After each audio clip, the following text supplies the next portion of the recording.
e desenvolver o nosso assunto, desenvolver aqui com o decorrer do tempo das palavras, né? Muito obrigado. Boa noite, Diegão. Boa noite, Alex. Tudo bem com você? Tranquilo. Uma observação aí, que eu não sei qual câmera que eu tô, mas Alex, não tem como competir com a elegância dele. O dia que eu for luterano, eu vou chegar na elegância aqui. Bacana. Tô aprendendo. A gente vai chegar no Alex um Vamos dia. chegar. Começa, depois melhora. E aqui, então, os nossos convidados, né? O pessoal aqui, a gente trouxe para representar a reforma e o protestantismo, pastor da Igreja Luterana, pastor César Delgado. Boa noite, César, tudo bem? Boa noite, Rafael. Boa noite a todos. É uma alegria, um prazer estar aqui para falar desse tema tão importante, principalmente para mim, pessoalmente, né? Mas que com certeza vai trazer benefício para todos. Que Deus nos abençoe neste momento.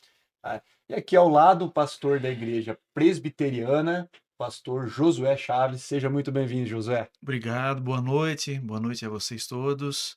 É uma oportunidade muito especial, agradeço aí o convite, não sei como é que vocês me descobriram, mas eu fico muito feliz de poder participar aqui dessa mesa e trazer um pouquinho da minha vivência e daquilo que a gente acredita ser uma vida com sentido. Ok. Eu só vou pedir para o pastor César apresentar um pouco, um mini currículo, porque é para a gente ter um entendimento o que precisa para ser um pastor. Por favor, César. Muito bem, Rafael. Então, mini currículo, né? Meu nome é César Augusto Delgado, sou natural de Limeira, São Paulo, tenho 37 anos, sou casado com a Etienne e pai da Isabela, de 7 anos. Tenho graduação em Tecnologia de Gestão de Recursos Humanos, em 2009, pela Anhanguera Educacional.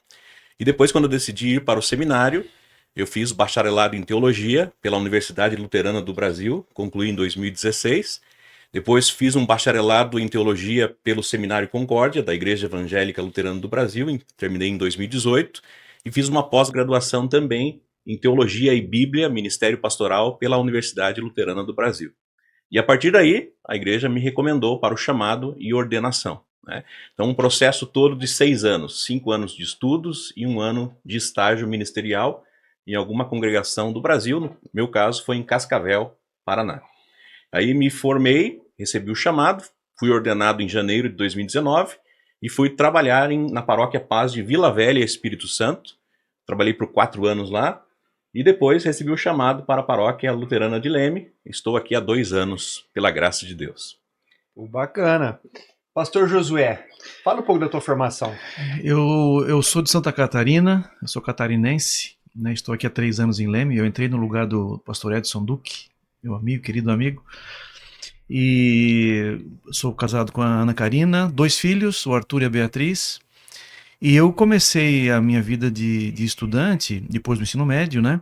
Estudando letras, né? Eu fiz o curso de letras, porque eu tinha um interesse em fazer teologia, em ser pastor, mas eu ainda estava um pouco duvidoso em relação a algumas coisas. Eu queria também um pouco mais de maturidade, aí fiz o curso de letras, depois eu vim estudar aqui em Campinas.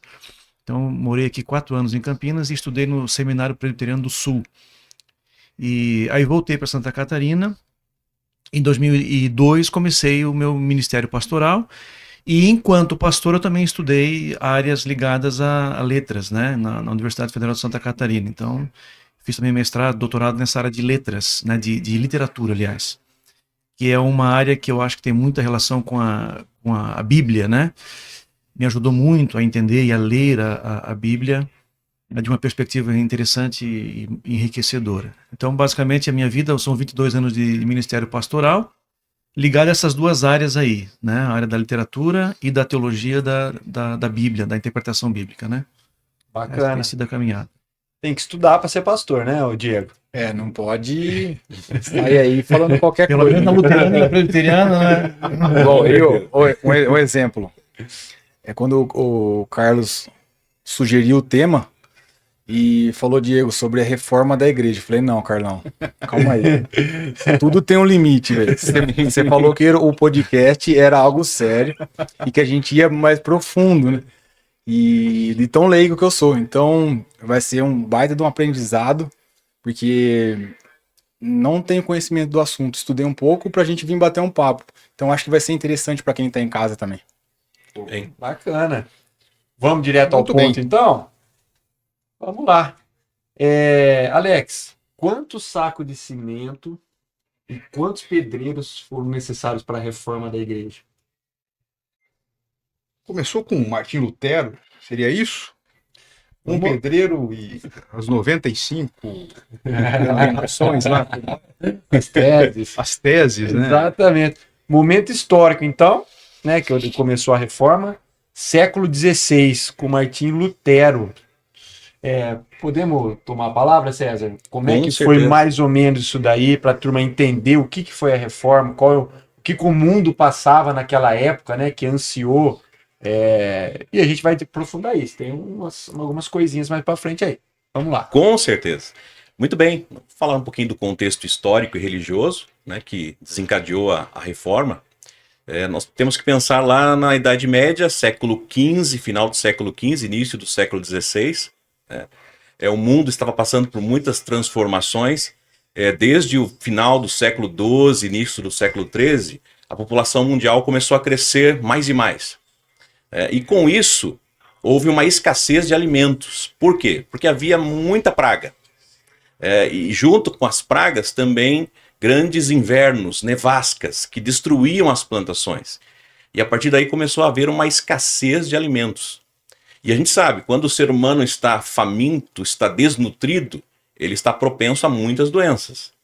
Então aí nós temos todas as doenças da Idade Média, as pestes, a peste negra, bubônica, a pneumônica, e estas pestes, elas ceifavam muitas pessoas. As doenças eram disseminadas, as grandes cidades com muitos ratos, e eles levavam essas doenças, e com isso as pessoas morriam assim escancaradamente.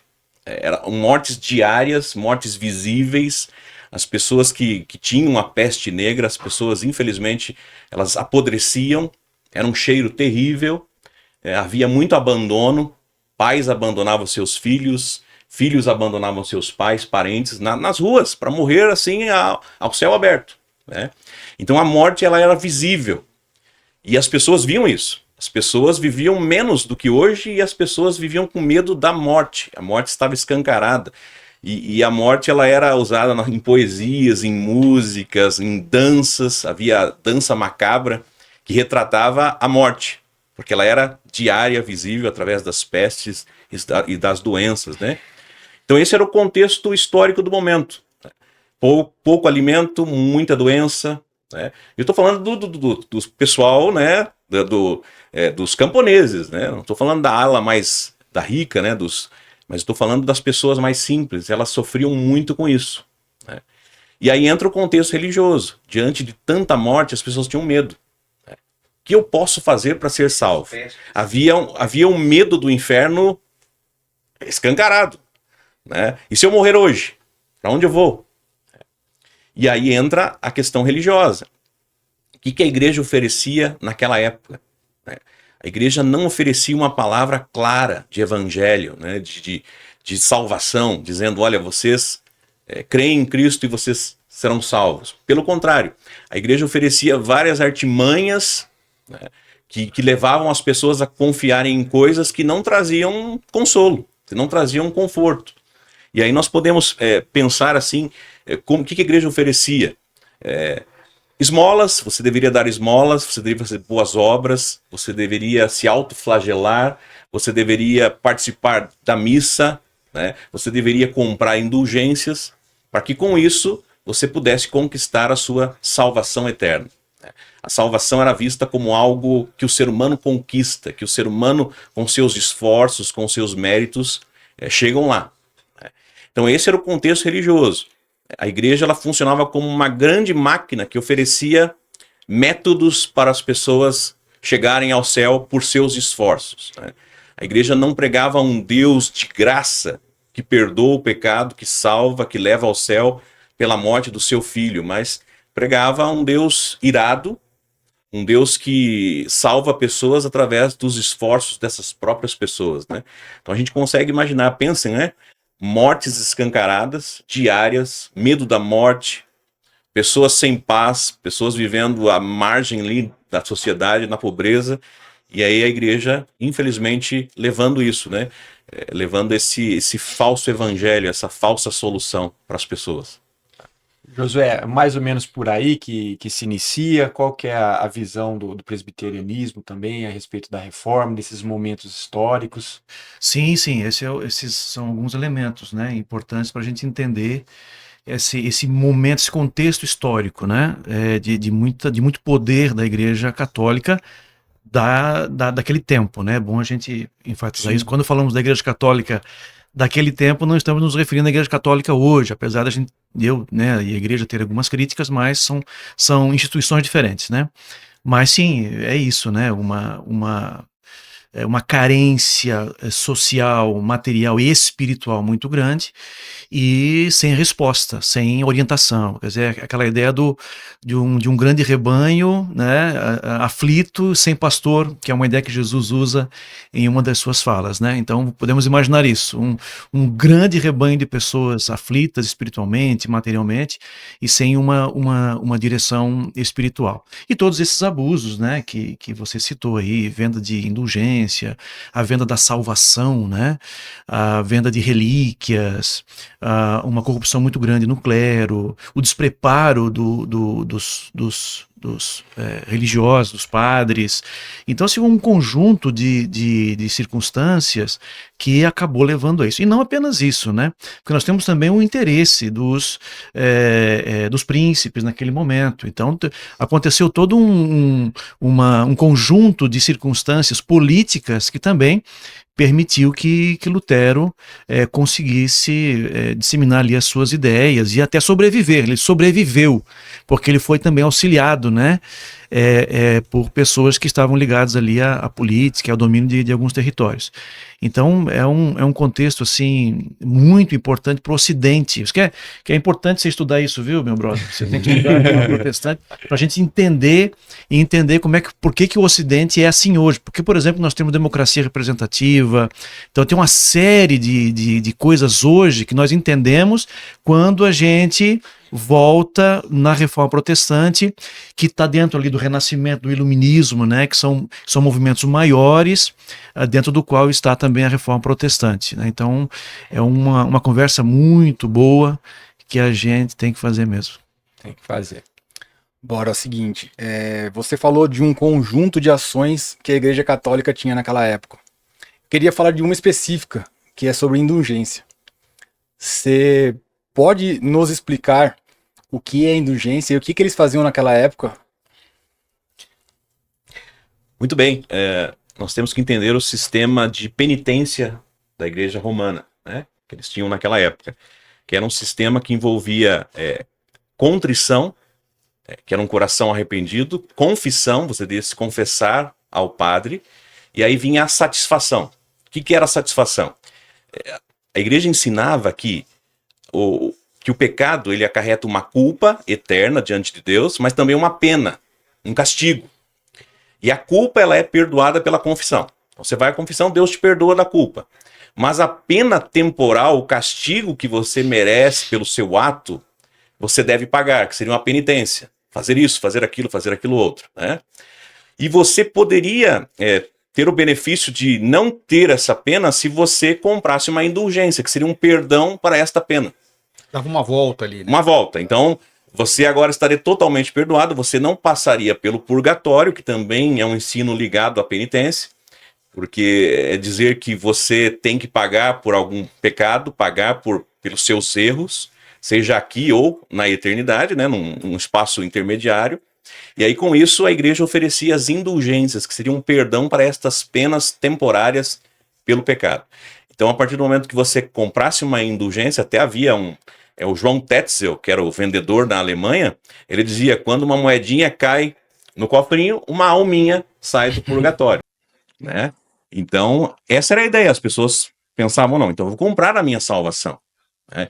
Então eu não preciso ser cristão, de fato, só eu comprar, né? Eu não preciso ter Cristo, é comprar, ter a cartinha que eu estou salvo, posso tirar alguém do purgatório, posso livrar alguém dessas penas, né? Então, indulgência seria isso, a venda de de perdão dos pecados, podemos dizer isso assim. E lembrar também a relação da religião com o Estado, né? Não era um Estado laico, né? Não, Era não.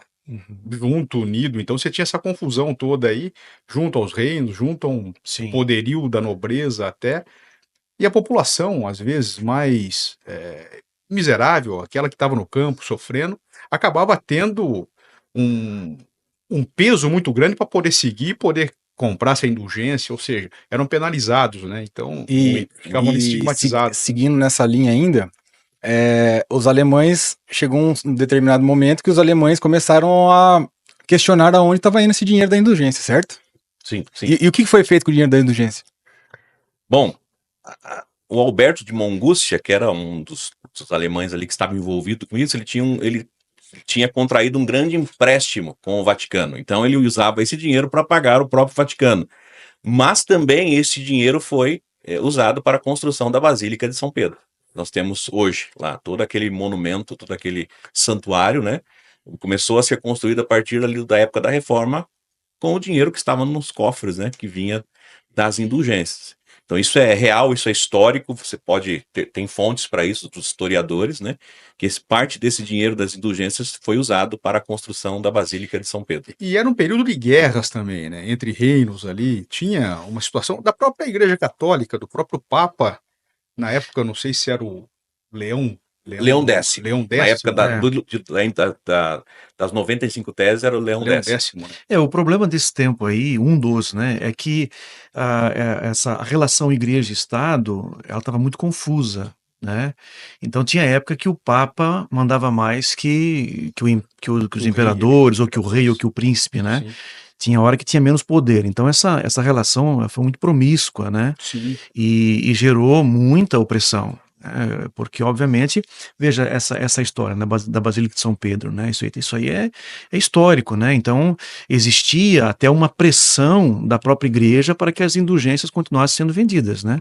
Porque existia um projeto em torno dessa arrecadação. Agora, você imagine, né, o nível de sofrimento psicológico de uma pessoa que não pudesse comprar a sua salvação, que não tinha dinheiro, que se sentia um lixo, porque era muito fácil uma pessoa se sentir um lixo naquele tempo, né? Dependendo da condição dela, social, espiritual, e ela não ter condição de realizar essa compra do perdão, o que é absolutamente incompreensível, né? É contraditório você falar que um perdão tem que ser comprado. O perdão, ele é oferecido. Sim. Quer dizer, a pessoa não precisa merecer o perdão, né, para recebê-lo. É graça, é oferta, né? A mensagem de Cristo a mensagem de Cristo, né? Sim, então, obviamente que os reformadores começaram a ler a Bíblia, começaram a ver que aquela realidade não tinha relação nenhuma com a essência do ensino de Jesus e da pregação dos primeiros discípulos, né? E, inclusive, na época, a Bíblia ela tinha uma certa restrição, né? Nem todo mundo tinha acesso, nem todo mundo tinha conhecimento para ler a Bíblia e ter o entendimento. Sim. Correto? Sim. Não é que ela era proibida, né? Primeiro que ela era muito cara. Só os príncipes, os nobres poderiam ter. Você pensa em antes de Gutenberg, antes da tradução de Lutero ser popular, a Bíblia era algo muito caro. Manuscrito, né? Era manuscrito e muito caro. Sim. Então poucos tinham. E tudo em latim, né? Em latim, né? Que era a língua oficial, então não poderia haver uma outra língua, não poderia ser em alemão, teria que ser, né? E aí, a partir disso, poucos tinham acesso. Então a pessoa acreditava no ensino oficial da igreja, né? E até a catequese era difícil, né? Porque você pensa, missas em latim, poucas pregações no vernáculo, poucas pregações em alemão ou em outra língua. Então as pessoas iam à missa, ouviam tudo em latim. Quando chegava na hora da Eucaristia, da Santa Ceia, uma voz sumida, ninguém ouvia nada, né? Então, assim, você não tinha edificação, né? Você não tinha o consolo da palavra de Cristo. E aí entra o contexto de Lutero. A reforma ela foi desencadeada a partir de uma coisa religiosa. Lutero não pensava na parte política, em outra coisa. Depois tomou-se um rumo nesse sentido, até infelizmente, mas inicialmente a reforma foi religiosa. Lutero conhecia esse ensino da igreja. Qual era o ensino? Para você ir para o céu, você tem que fazer por merecer. Era o ensino que vinha lá de Pelágio, pelagianismo, né? Sim. Pelágio ensinava que o ser humano era livre para as coisas de Deus, que o ser humano poderia alcançar a Deus, ser perfeito, cumprir os mandamentos, e com isso alcançar a vida eterna. E aí havia a Via Moderna, que era uma escola teológica que Lutero conhecia, que ensinava isso. Eles tinham até uma máxima em latim, facere quod in se est, quer dizer, faça aquilo que está em você. Dê o seu melhor. Se você der o seu melhor, Deus vai recompensar com a sua graça. E aí vinham os sacramentos da igreja, né? Se Deus percebe que você fez por merecer, você vai ser digno de ser batizado, de receber os sacramentos, e aí sim começar a fazer boas obras para merecer a vida eterna. Lutero, conhecendo isso, o que ele faz? Ele larga tudo, larga a sua faculdade, que ele estava fazendo de direito, e em 1505 ele entra no mosteiro agostiniano, em Erfurt, e aí passa a estudar para ser um monge, ser um padre. É ordenado em 1507, depois se torna um doutor em teologia, 1512, começa a dar aulas de Bíblia na Universidade de Wittenberg, e a partir daí ele começa a fazer tudo que está ao seu alcance. Lutero queria ter paz. Lutero queria, dentro de si, saber, será que Deus me aceita? Será que é isso mesmo? Só que quanto mais ele fazia, mais ele percebia que ele era um pecador, que esse não era o caminho. Mais ele percebia que Deus era um Deus irado. E aí, a partir disso, Lutero entra em contato com as ideias de Agostinho. Que havia também uma escola, na época, era a escola agostiniana moderna, que ensinava a graça de Deus. A gente tem que entender que naquela época, a teologia católica romana não era uniforme, como é hoje. A partir de Trento, tem uma uniformidade na teologia católica. Na época, eram várias escolas, eram vários ensinos dentro de uma mesma igreja. O ensino, São Tomás de Aquino, né? O ensino popular era esse da Via Moderna. Faça aquilo que está dentro de você. Faça o seu melhor. Deus vai recompensar. E aí sim você vai merecer a vida eterna. Mas havia a escola agostiniana que ensinava a graça de Deus, que ensinava a Cristo, ensinava a salvação por graça. Mas era uma escola minoritária. Lutero, então, de várias formas, entra em contato com essa escola e começa a voltar às fontes, a voltar a Agostinho, a voltar às Escrituras. Aí a gente lembra do humanismo, né, que estava vigente na época, que era uma volta às fontes, volta ao clássico. Eu não vou ler Platão através de Plotino, eu vou ler Platão. Eu não vou ler as Escrituras através de tal pessoa, eu vou ler as Escrituras. Então Lutero, a partir disso, se debruça nas Escrituras, em Agostinho, e aí vem a descoberta do Evangelho. A gente fala da experiência da Torre, né?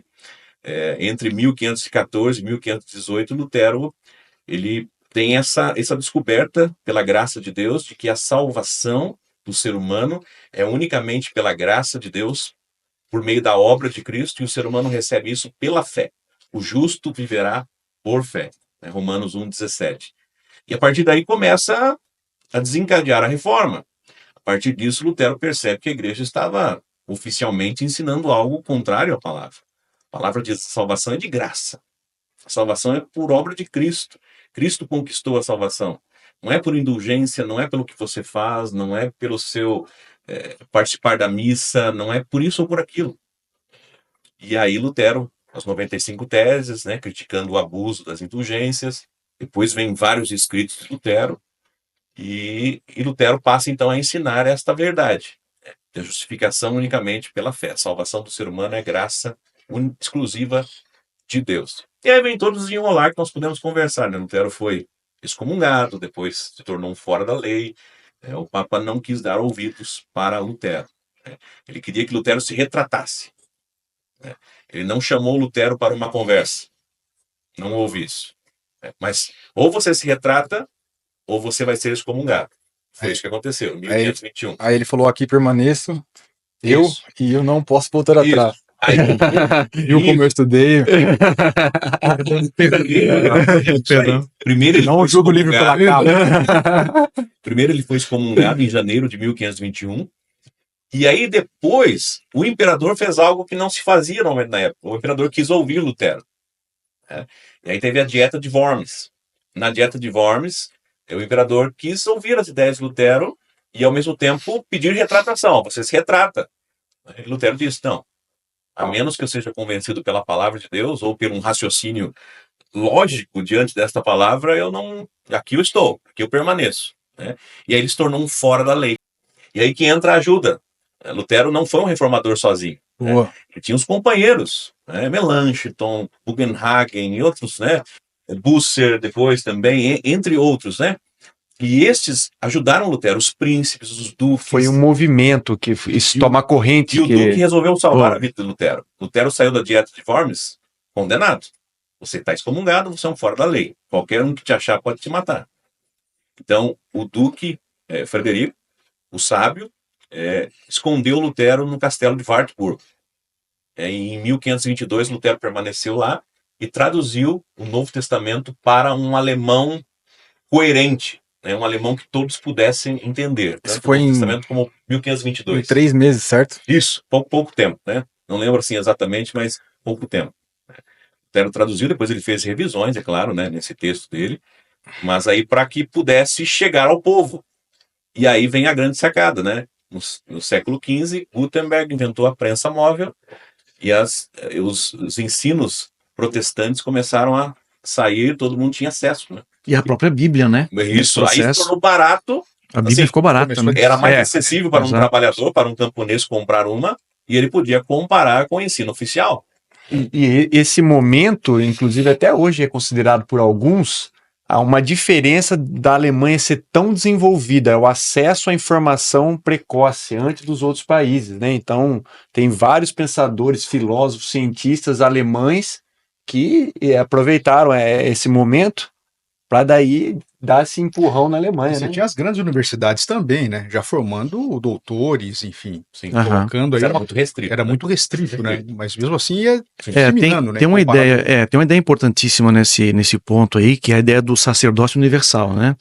Então, porque para a Igreja Católica, sacerdotes são aqueles que eram formados pela Igreja e que faziam ali a mediação, né? E agora, para Lutero e depois para Calvino também, todo ser humano pode ter um relacionamento com Deus, ele é um indivíduo, ele pode ter discernimento, ele pode ter sabedoria, ele pode ler a Bíblia, ele pode ser orientado por Deus, ele não precisa de um mediador humano, porque o mediador é Jesus, né? Para essa discurso reformado, protestante. Então, veja, se você pode ter essa liberdade religiosa e espiritual, você pode também ser educado, você pode votar, você pode ser parte responsável dentro de uma sociedade, né? E aí nós temos um baque poderoso numa concepção política que era muito dominadora, né? Porque, veja, quando Lutero diz que cada indivíduo pode ler, ele está tirando o poder de uma instituição, certo? Com certeza. Certo? E veja, porque para a Igreja Romana, sempre falando daquele tempo, tá? Sim. Sempre falando daquele tempo. Para a Igreja Romana daquele tempo, ainda hoje tem reflexos disso, né? Mas eu não sei como que eles entendem. Mas naquele tempo, onde estava o Papa, ali estava a Igreja. Certo? Onde está o Papa, ali está a Igreja. Ou seja, onde está o Papa, ali está o poder centralizado. Até porque a Igreja Católica, ela é romana, certo? Ela absorveu a estrutura do Império Romano, imperialista. Sim. Então o Papa é um imperador. Tá? Sim. Dentro da Igreja Católica Romana, né? Depois de Constantino, a Igreja Católica ela foi ganhando a forma, que é o imperador que oficializou o cristianismo, né, no século IV. Quer dizer, depois daquele movimento ali, a Igreja Católica passa a ser romana, né, ganhar a estrutura desse império. Então, quando os reformadores começam a dizer que a Igreja não está onde está o Papa, porque a salvação é graça, e não mérito conquistado dentro de uma instituição, mediada por uma instituição, aí nós temos um golpe fortíssimo numa estrutura de poder. Então, aí nós começamos a entender essa reação toda que o pastor explicou, né? Que essa reação, essa perseguição a Lutero, tem muito mais coisa envolvida, não é só um discurso religioso. E aliás, é uma ilusão a gente achar que um discurso religioso não tem implicações políticas. Todas têm. Caminham juntos. Né? Caminham juntos. Você vê, os primeiros cristãos foram perseguidos, né? Em alguns momentos no primeiro século. Sim. Justamente porque eles não reconheciam o imperador romano como divino, e sim Jesus Cristo. Então veja que uma fé genuína e profunda, uma devoção a Jesus, que é aquilo que nós pregamos, implica em questões políticas, em posicionamento na sociedade, etc. Né? Por isso que a gente ensina na igreja que nenhum líder político deve ser idolatrado. Né? Porque acima de qualquer outra coisa está a sabedoria, está o amor, está a justiça, a verdade de Jesus Cristo. E isso tudo tem a ver com tudo, né? Enquanto você está venerando o homem, né? Quando acontece Exato, isso, exatamente. é a figura, né? E naquele momento ali, né, essa figura do sumo pontífice era uma figura que centralizava muito, muito poder. Então o discurso reformado, protestante, é um discurso que mina, mas na raiz, entendeu? Não dá um tapa de luva de pelica, não. Mina na raiz o negócio, entendeu? E aí gera uma reação muito profunda. E aí nós temos o Ocidente sendo formado ali. Porque democracia representativa hoje, certo?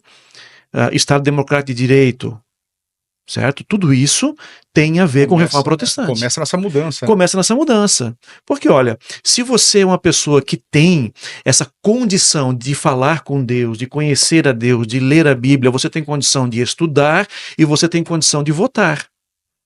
E de escolher, e de participar responsavelmente da sua vida. Então é realmente um movimento assim que deve ser debatido. Eu dou aqui parabéns a vocês, viu, pela iniciativa de debater esse assunto. De forma E de livre, nos né? convidar. Sem dúvida. Ô, Josué, o termo protestante, né? Até hoje é usado os protestantes. Protestante é quem faz protesto, que está insatisfeito, né, Sim. o Alex? E dentro dos protestantes tem as denominações luterano, calvinista. Você acha que o termo protestante seria um termo justo hoje para a igreja? E essa mensagem luterano-calvinista, muita gente pensa assim, o cara é discípulo de Calvino, o cara é discípulo de Lutero. É por aí? Mais o que vocês acham? Muito bem.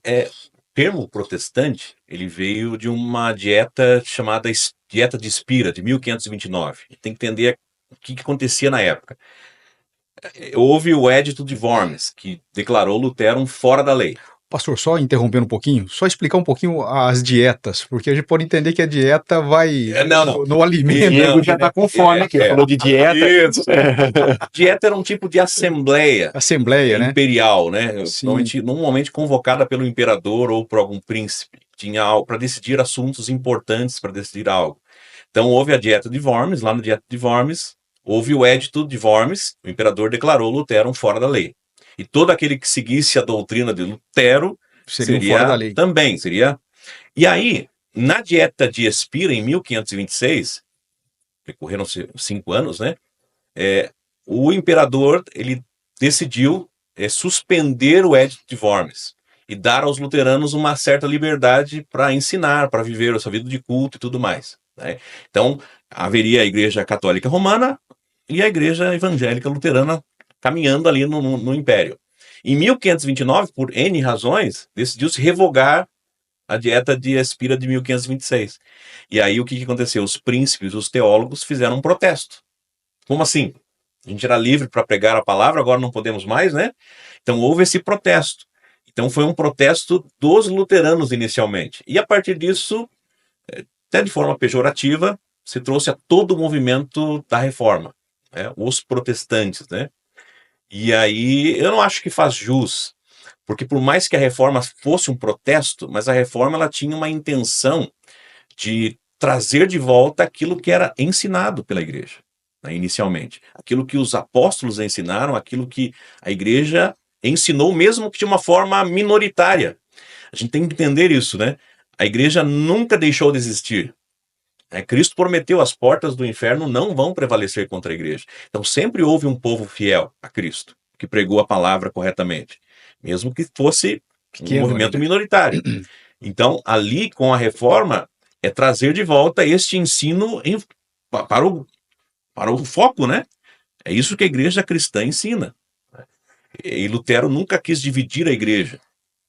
Lutero até aceitaria toda a estrutura da igreja se o Papa dissesse que aceitasse o evangelho verdadeiro. Não precisaria mudar toda a hierarquia. Por mais que ela não seja ensinada na Escritura, é um direito humano, mas ela poderia continuar. O Papa poderia ser o cabeça da cristandade, o bispo dos bispos para Lutero.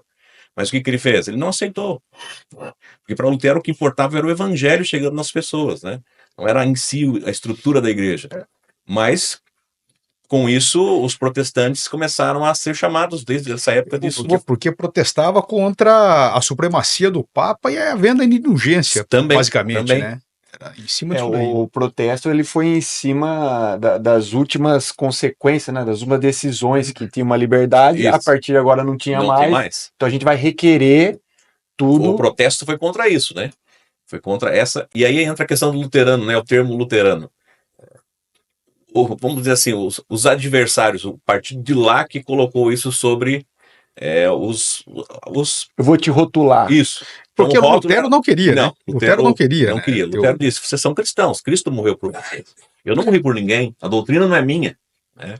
Lutero sempre se considerou dentro da igreja, ele não se considerou numa igreja separada. Da mesma forma que Calvino, né? Sim, esse é um ponto que a gente tem que sempre enfatizar, né? Porque esses reformadores, eles colocaram a autoridade na Bíblia, na Escritura, e não no homem, né? Na palavra, certo? E tanto que na nossa igreja funciona assim, enquanto o sujeito está pregando a Bíblia, ele tem autoridade. Deixou de pregar, as pessoas já ficam, opa, pera lá, tem alguma coisa errada aí, e a pessoa acaba perdendo a autoridade dentro ali da comunidade, né?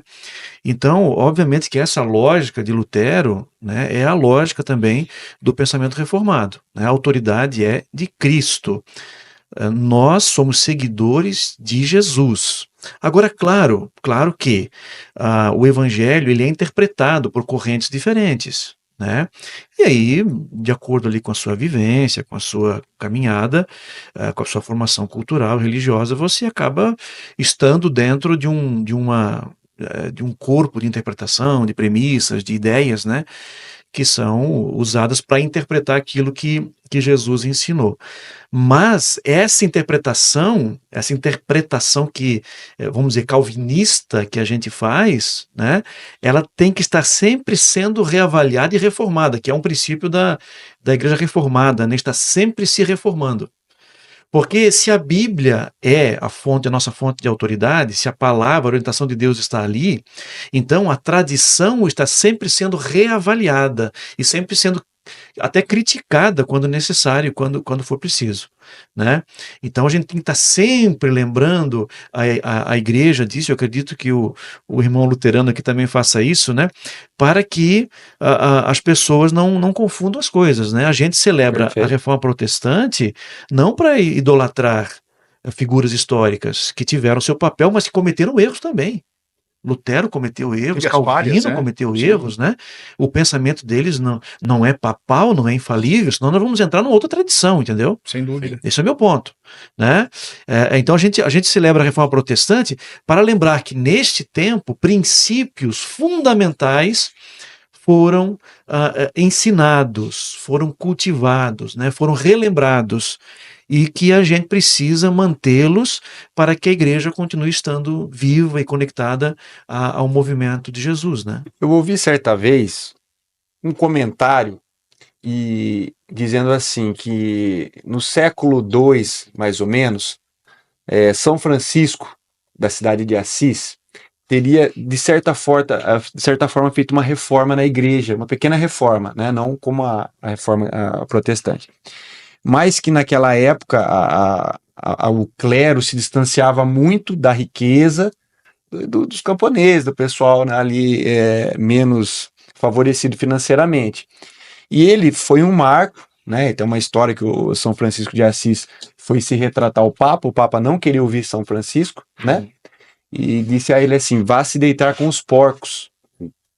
E tempo depois, o Francisco, né, na época, veio todo sujo conversar com o Papa novamente e foi indagado.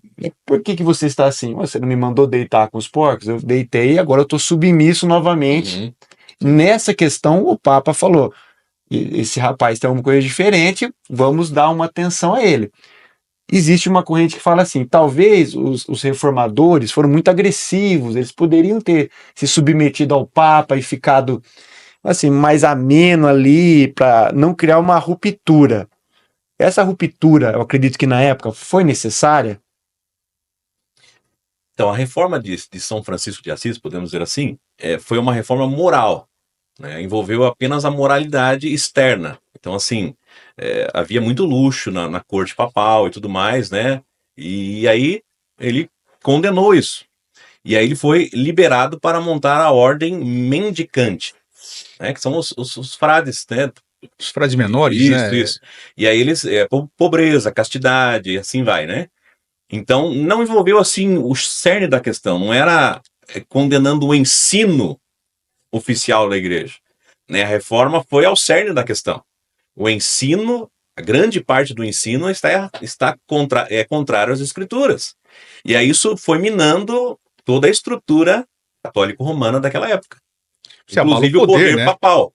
Você mexe no poder. Que o poder papal é um direito humano, foi uma estrutura criada por seres humanos ao longo dos anos, né? Não é algo escriturístico. Jesus não deixou um homem com o poder de representar toda a cristandade. O Pelo contrário, interlocutor, né? deixou o seu povo e ordenou o santo ministério. Então, o santo ministério prega a palavra de Cristo, administra os sacramentos, e onde Cristo está, mediante a palavra e os sacramentos, ali tem igreja. Né? Então, essa era a igreja. Em várias localidades, né? Depois a estrutura foi sendo criada. Até uma estrutura bacana, não somos contra a estrutura da igreja, né? Aí os bispos acima dos presbíteros e diáconos e tudo mais. Mas o que aconteceu? Um bispo, que é o bispo de Roma, ele rogou para si ser o bispo dos bispos. E aí mandar em toda a igreja e em todo o governo secular, né? Acima do imperador. Então, quando São Francisco de Assis ele falou contra algo moral. Ó, vamos fazer isso? Pô, tudo bem. E, na realidade, não mudou a estrutura, não mudou nada. O luxo continuou. Mas agora você está ali para fazer a sua. Você quer ser pobre? Construa a Seja. sua. Construa a Seja, sua. né? Então, em si, não tem nada a ver com a reforma luterana ou protestante, né? Que foi uma reforma que foi ao âmago da coisa, né? Era a questão... Para Lutero, ele tinha uma preocupação pastoral, ele queria que o evangelho chegasse às pessoas. Se o Papa aceitasse o evangelho, se o Papa dissesse, a partir de hoje o evangelho é pregado, poderia continuar lá, poderia continuar sendo cabeça da cristandade visível, beleza. Né? Mas, infelizmente, não foi assim que aconteceu, né? E aí Lutero, então, caminhou lado a lado. E aí surgiram a igreja luterana e a igreja católica romana. E para nós somos católicos. Né? Nós podemos dizer que nós somos católicos, apostólicos, evangélicos. Né? Creio que o irmão também. Nós não somos nós não somos uma seita, não somos uma nova denominação. Né? Nós somos a igreja que Cristo fundou. Né? E Cristo deixou o seu povo, esse povo caminhou. Né? E No pelo mundo. entendimento das escrituras trouxe essa transformação, né? Exato, exato. E a gente teve muitas tentativas de mudar a Igreja Católica, né, na Idade Média. São Francisco, a gente teve um movimento monástico, né, no quinto século, aqueles que foram para o deserto porque não concordavam, né, com a corrupção da Igreja. Também. A gente teve antes de Lutero João Wycliffe, né, que foi assassinado. Então, Assassinado por que ele... porque ele já estava começando a criticar a Igreja. Né? Não foi ele que traduziu a Bíblia. Sim. E foi sim, morto. Exatamente. Então ele foi... Todo mundo que tentava traduzir a Bíblia, Sim. certo? De alguma forma era punido. Sim. Porque eles não queriam deixar que chegasse na massa o conhecimento. Exatamente. Tanto que as missas eram feitas em latim e com os padres de costas para a igreja. Sim. Isso complicava e deixava o poder no centralizado. Exato. Certo? E aí, para propagar isso, em dois momentos diferentes aqui, os dois pastores falaram e eu gostaria de saber, existiria essa reforma sem Gutenberg? Olha... Porque vários tentaram, ou alguns foram mortos, e aí vem ele e cria a imprensa. Sim. E dá luz da vida ao evangelho para a Alemanha. Existiria a reforma sem Gutenberg? Olha, na proporção em que foi, eu acredito que não. Na proporção. Talvez acontecesse alguma coisa com outras características, com outro nível de intensidade, mas Gutenberg foi fundamental. Ele foi fundamental para o Ocidente.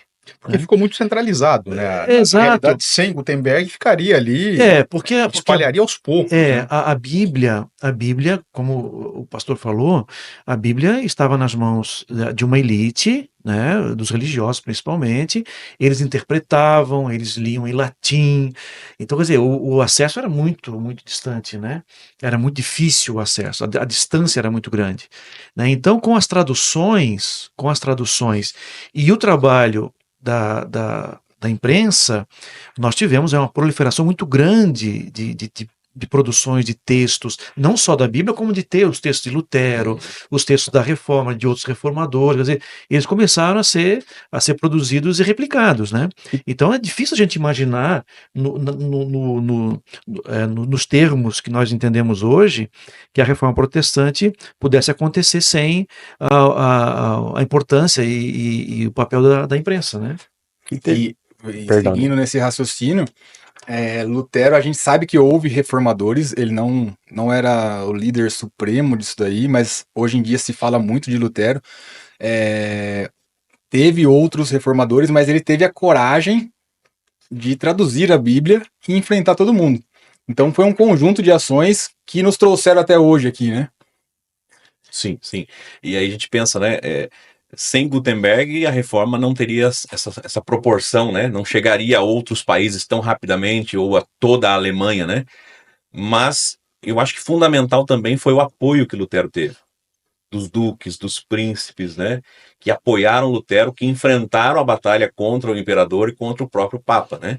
Esses caras estão mandando demais aí. Tem um doido lá que tá falando de reforma e tem alguém que não tivesse talvez o cunho religioso, né? Porque o Lutero tinha a vocação religiosa, o propósito, né? Mas alguém com algum interesse econômico ali falou assim: deixa eu ouvir esse cara aí, vou na linha desse cara aqui que vai dar certo aqui, pelo menos a gente se livra um pouco os estados nacionais estão se formando nesse tempo, né? Certo? Então, o mundo do jeito que nós conhecemos hoje aí, em termos de divisão territorial, está se formando ali, certo? Então, assim, foi muito interessante para os duques, para os príncipes, a pregação de Lutero. Por quê? Porque a Igreja Católica tinha muito poder sobre eles e tinha muitas terras também, entendeu? Em cada principado, em cada região. Então, uma ruptura foi muito interessante para eles. Então, eu estava falando antes de que surgiram outros, né, que tentaram criticar e reformar a igreja, ou pelo menos discursar, né, fazer discursos críticos, mas que não tiveram esse conjunto de circunstâncias políticas, sociais, que deram a Lutero, né, a condição necessária para que ele pudesse realmente pregar, ensinar e fazer o que ele fez, né?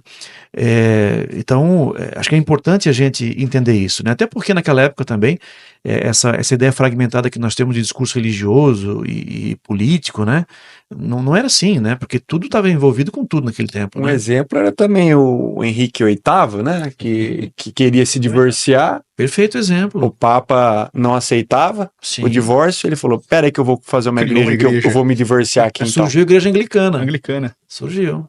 Por conta de interesse, já também envolvendo terras e poder e a questão do casamento, né? Que ele queria casar com Ana Bolena. E a Europa, como o pastor falou, era muito fragmentada essa época, Sim. né? Então eram pequenos reinos ali. A Itália mesmo que a gente vê hoje eram 8, 9 reinos, né? Cidades livres, né? Sim, tudo fragmentado. Então, Exato. poder mexer nessa convulsão política toda e aplicar uma mudança foi um negócio impressionante. Bem ousado. Foi um negócio impressionante. Eu creio assim que Deus, ele, na sua soberania, na sua providência, ele preparou tudo para que a reforma acontecesse.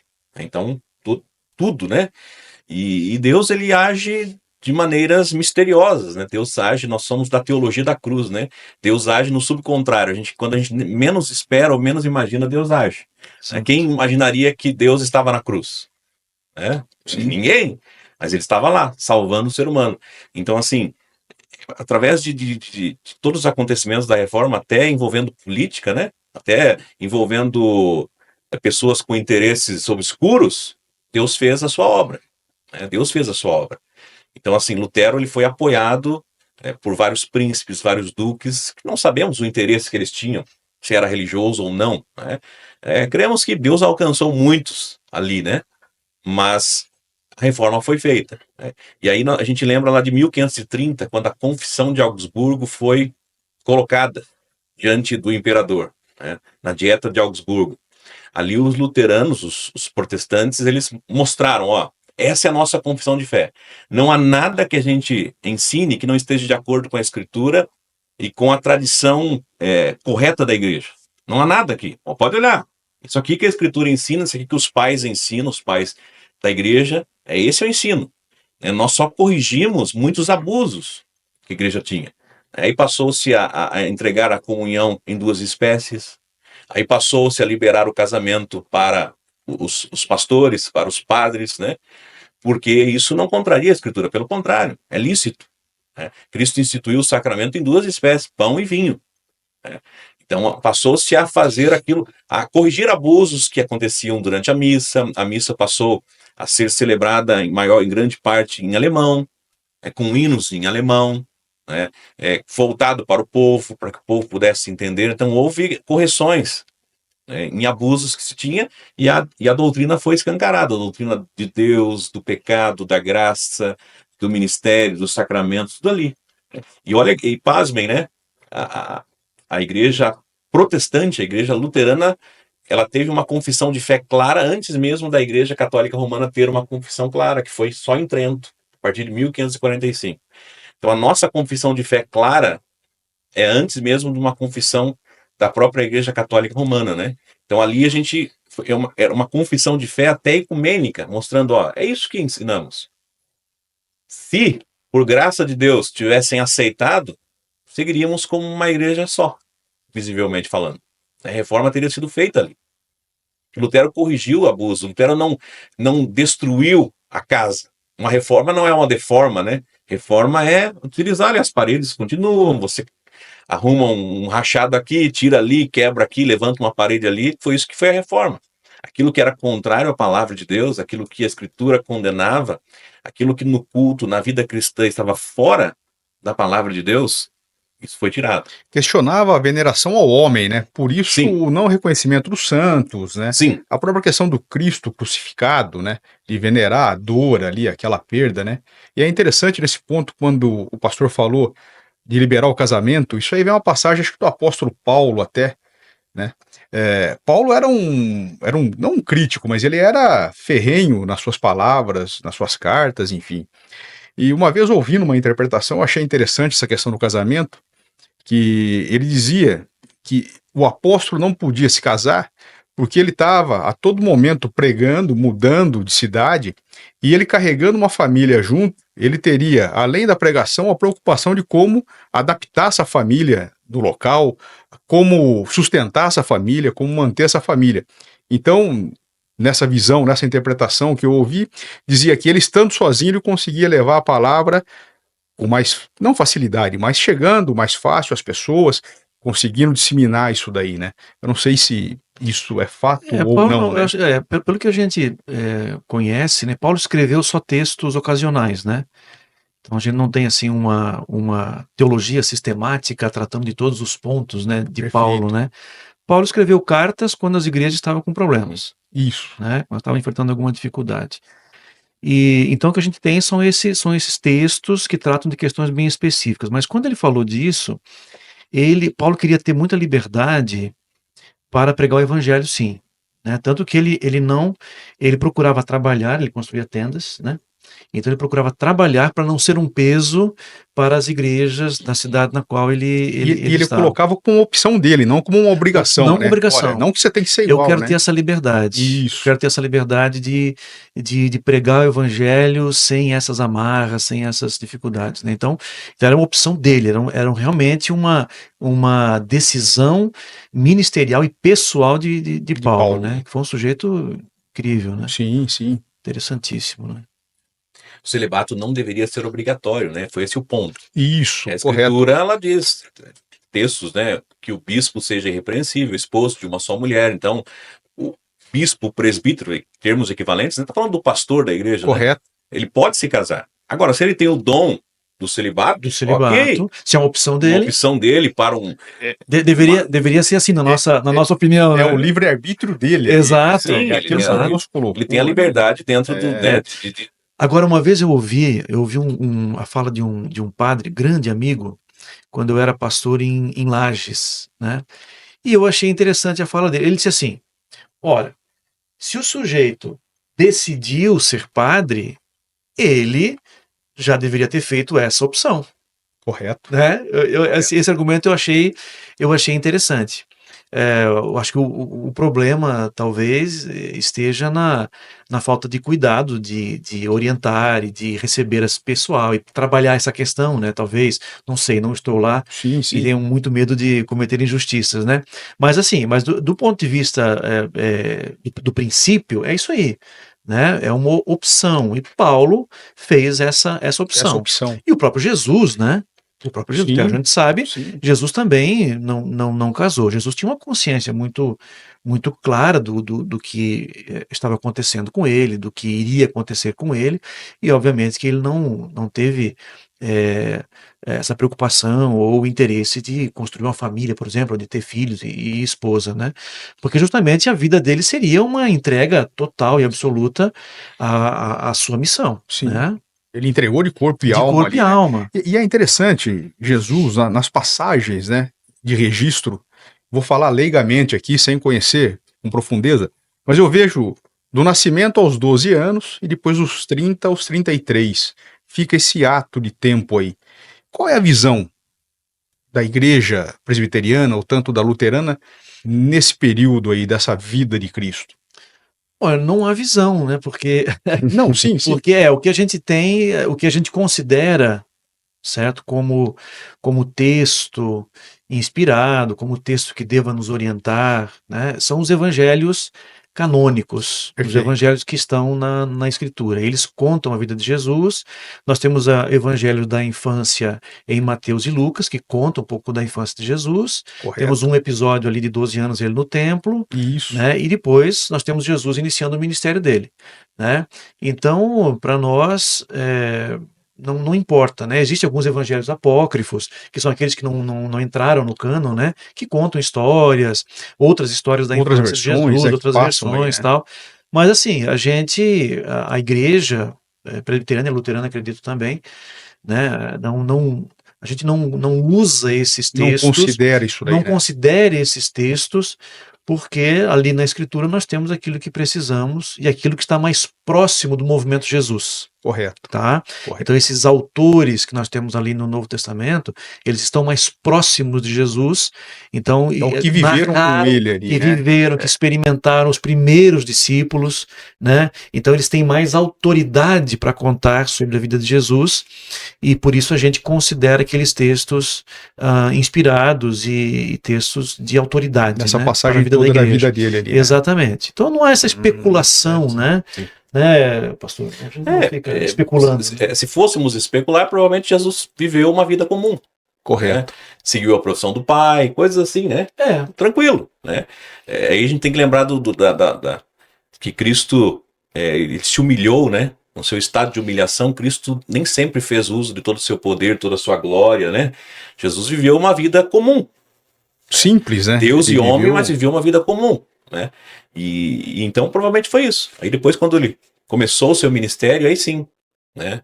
O reino de Deus entre nós, né? Mas até aí, Cristo viveu uma vida pacata, humilde, né? De obediência aos seus pais, né? Normal. Exatamente, normal. Correto, exatamente. correto. Muito provável ele seguiu a profissão do pai, que era comum naquela época, né? Então nós temos agora dentro dele é aquele espetáculo, né? Aquele mistério, né? Sim, sim. Como que se processou isso dentro Que dele, é né? aquela O curiosidade. que aconteceu, que vem, né? Porque ele foi criança, ele foi bebê, né? Então ele passou por um processo de formação da cognição, do cérebro, né? E como que isso tudo aconteceu, né? É um negócio bonito demais, né? Essa Muito. é a muito confissão lindo, mais muito bela do cristianismo, é Deus se tornou criança, né? Ser humano, Sim. né? Sim. E viveu entre nós. Essa é uma Com a afirmação pureza de bíblica, uma criança, né? maravilhoso, né? Tudo, né? Tudo que uma criança Sem pode carregar ser. maldade, né? Porque É. que a gente. tem toda a sabedoria, cresceu em sabedoria. Isso é mistério, Cresceu, né? cresceu em sabedoria. Isso é o estado de humilhação de Cristo, né? Ele Sim. nem sempre fez todo o uso do seu poder, da sua majestade, da sua glória, né? Como Deus e homem, né? Não materializou, né? Não aplicou, não usou esse poder aí para dominar. Porque né? senão- palavras. Você imagina como é que ele iria à Penosas, cruz se ele mostrasse de fato quem ele era o tempo todo, com todo o seu poder, né? Ninguém iria prendê-lo, ninguém iria julgá-lo, ninguém iria... Essa é a teologia da cruz, né? É mistério Eu total. queria aproveitar que a gente saiu um pouquinho de Lutero aí para falar da Bíblia, né? Isso é- A gente veio falar de Jesus, veio falar da Bíblia. Eu queria pegar o Josué para Cristo, que ele já me deu uma pancada logo no... Já vou pedir perdão pela segunda vez. Eu levei pro coração e agora vai ser ele até o fim. Não. Mas eu queria perguntar, existe Deus sem a igreja? O que eu tô querendo dizer com isso? Existe a salvação sem a igreja? Existe salvação sem a Bíblia? Eu preciso ir numa igreja, eu preciso... Eu preciso... Deixa eu completar, por favor. essa parte sua aí, que me vem Spinoza. Spinoza, ele pensava Deus de outra maneira, né? Que ele existe, então porque tudo ele faz é parte dele, né?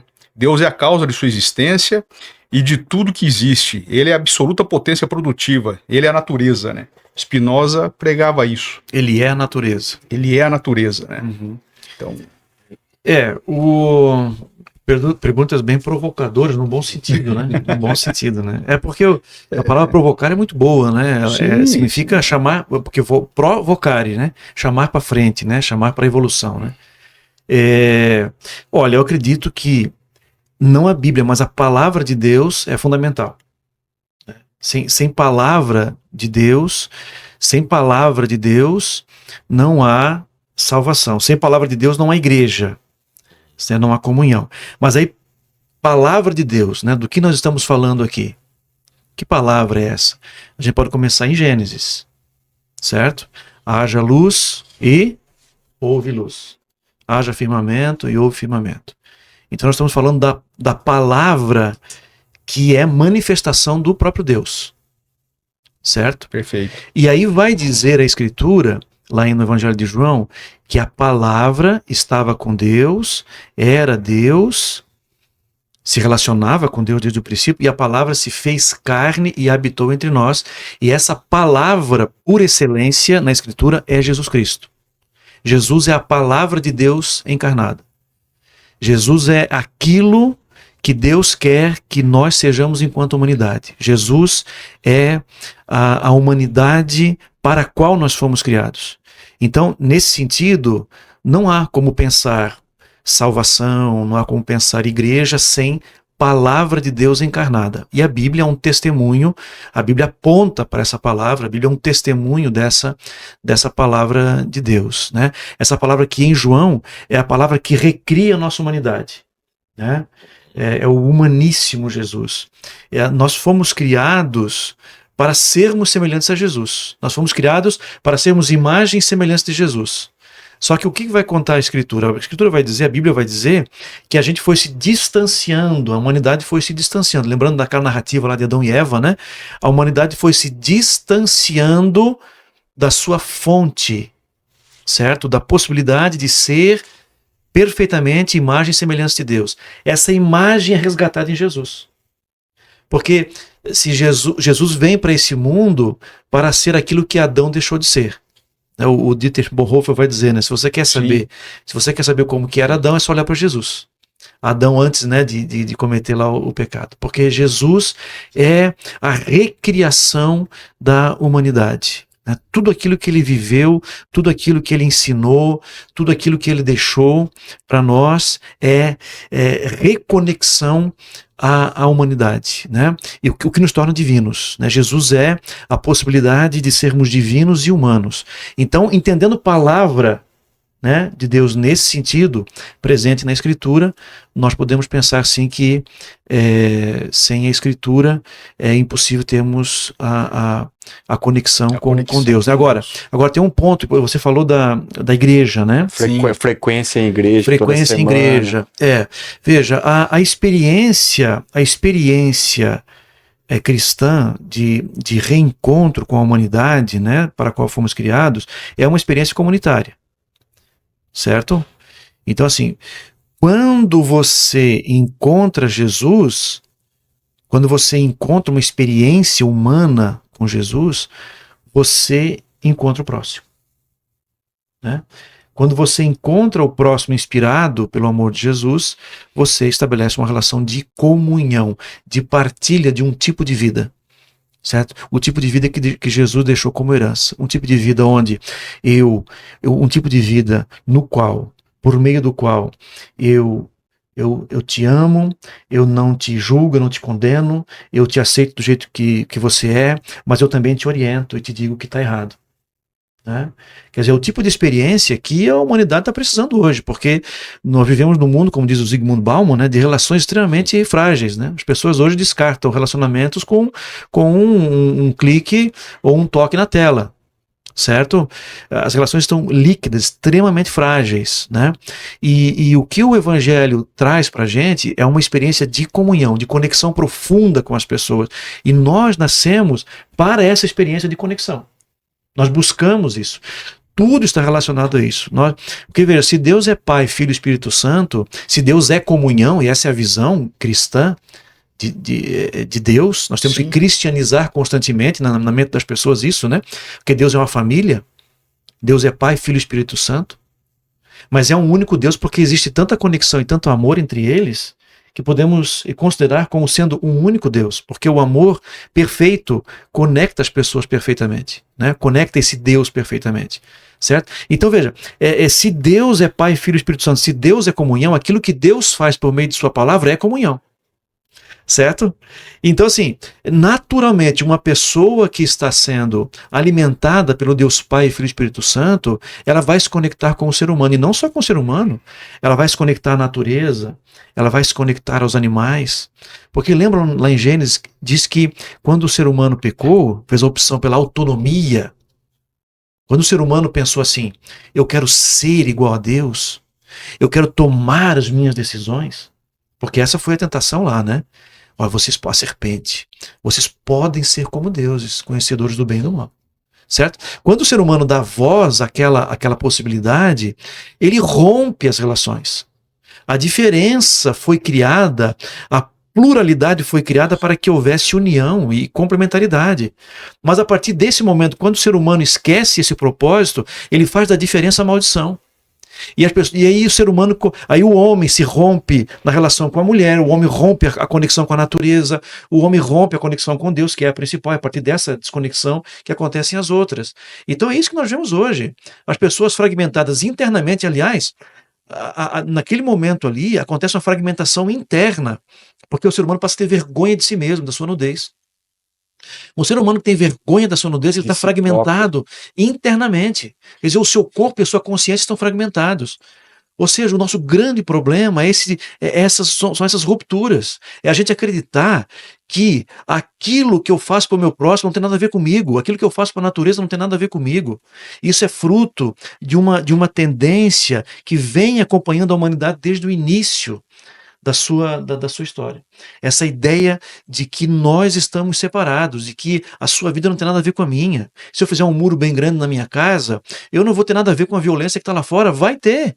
Porque de alguma forma aquela violência tem a ver com você. Faz parte, né? Faz parte tá ali, né? da sua vida, mas isso é fruto dessa desconexão. Agora, quando nós voltamos a nos conectar com a fonte, que é Deus por meio dessa experiência que é Jesus, e por meio do Espírito, que é Deus em nós, nós começamos a entender, opa, pera lá, as coisas estão ligadas. Então, eu preciso caminhar com pessoas que acreditam nesse mesmo Deus, eu preciso de relações profundas, eu preciso tratar essa fragmentação interior, eu preciso ser curado das minhas fraturas internas, porque aquilo que eu quero fazer, às vezes eu não faço, e aquilo que eu faço é uma coisa que eu não gostaria de fazer. Você está entendendo? Sim. Então, a experiência de salvação, ela nos reconecta a Deus, nos reconecta ao próximo, à natureza e nos reconecta ao nosso próprio eu profundo. Nós estamos falando aqui de uma mensagem urgente que a humanidade precisa ouvir, porque nós acreditamos que nós não estamos ligados às questões que a vida está apresentando. Uma coisa é o problema do meu vizinho, outra coisa sou eu. E na igreja, o que a igreja faz? Né? Eu acredito na sua também. Lá a gente conecta as pessoas constantemente. Né? Então, assim, temos uma pessoa que está com um problema de saúde. Aquela dor é a nossa dor. Esse problema não é só dela. Essa dor é nossa. Nós vamos, claro, não vamos sofrer no mesmo nível, mas nós vamos participar daquela dor. Tem alguém precisando de ajuda financeira? Nós vamos ajudar, nós vamos participar daquela dor, daquele sofrimento. Uma pessoa está feliz, está alegre, nós vamos participar daquela alegria. Né? Nós fomos criados para isso. Nós fomos criados para essa experiência de conexão, de pertencimento. E quando nós não experimentamos isso, nós vivemos num vazio existencial de profunda culpa e de sofrimento. Então, assim, essa é uma mensagem que o evangelho, que o cristianismo precisa comunicar às pessoas e ao mundo. Porque muitas pessoas hoje, quando eu olho assim para as pessoas de um modo geral, o que eu vejo é aquela palavra de Jesus, né? Ovelhas aflitas que não têm um pastor para conduzi-las. É isso que eu vejo. E às vezes eu recebo gente lá no meu consultório completamente sozinha, sabe? O casamento acabando, a vida profissional destruída. E só o que eu faço com elas é dizer: você importa. Você importa. Você está aqui, eu estou te vendo e eu quero te ajudar. Vocês têm uma noção do que isso produz nas pessoas? Eu vou te acompanhar, vou mandar mensagem para você. Eu vou te dar aqui uma atividade para você fazer, um exercício espiritual para você fazer. Eu vou te mandar mensagem para saber como é que você está. Você não está mais sozinho. Você precisa de gente do teu lado, e de gente que te ama, e de gente que te acolha, e de gente que não seja juiz, que não se coloque na posição de juiz, mas de gente que se saiba também pecadora e que se coloque na mesma condição que você, oferecendo graça, compaixão e misericórdia. As pessoas estão doentes porque elas não têm essa experiência de conexão. São distantes. Vão se Estão afastando distantes. cada vez mais, né? Eu acho que essa provocação foi legal, porque a gente enxergou o pastor Josué. Eu preguei aqui. Aquela pregação, né? Eu acho que estava guardado aí dentro. Todo mundo que está nos assistindo foi tocado de alguma forma, né? Então foi legal essa provocação. Já que foi legal, Chega de me provocar. já que foi legal, vamos escutar a outra pregação. Vamos escutar. Foi muito bacana toda a explanação que o pastor Josué fez, mas existiu uma vida na terra antes de Jesus, existia uma vida sem Bíblia, existia uma vida pregressa até maior, seguindo essa linha de raciocínio. A pergunta foi objetiva, mas eu entendo que a explanação do pastor Josué foi em cima da Bíblia. Existe Deus sem a igreja, e eu vou complementar. A igreja não tem um medo, seguindo a mesma linha lá que a gente tá falando de Lutero e tal, que que o Papa tinha o controle de tudo e ele não queria que isso fosse disseminado. A igreja não quer manter esse poder. Uma pergunta: a igreja não quer manter esse poder para si, por isso que ela fala que o cristão, para ter a salvação, ele tem que ser batizado, ele tem que ir na igreja. Podemos seguir essa linha de raciocínio que, calma aí, eu vou segurar o poder aqui comigo. Porque, querendo ou não, a igreja tem um poder econômico gigantesco. E eu tô falando de todas as igrejas do mundo, em todas as denominações. Existe esse poder centralizado na igreja física, eu tô falando assim, não a igreja com Deus, mas é isso, quer segurar esse poder, porque o que aconteceu com todas essas pessoas pregressas aí, a vinda do novo Messias? Pastor, eu posso fazer uma parte? Pode sim. Porque essa provocação, eu acabei esquecendo dessa aí, muito boa. Mas eu vou bem rapidinho. Existe Deus sem igreja, né?